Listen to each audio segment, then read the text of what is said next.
ছোট্ট মেয়ে মিষ্টি, তার সবচেয়ে প্রিয় ছিল একটা পান্ডা ড্রেস। লাল কালো রঙের, পকেট থেকে উঁকি দিত এক পান্ডা। যেই দিন সে এই ড্রেস পরত মনে হতো সে যেন এক পান্ডা রাজ্যের রাজকুমারী।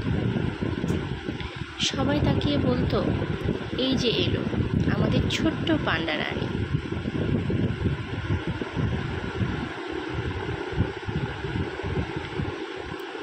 মিষ্টি হাসতো, দৌড়ে বেড়াতো আর বলতো, আমি যেখানে যাই পান্ডারা আমার বন্ধু হয়।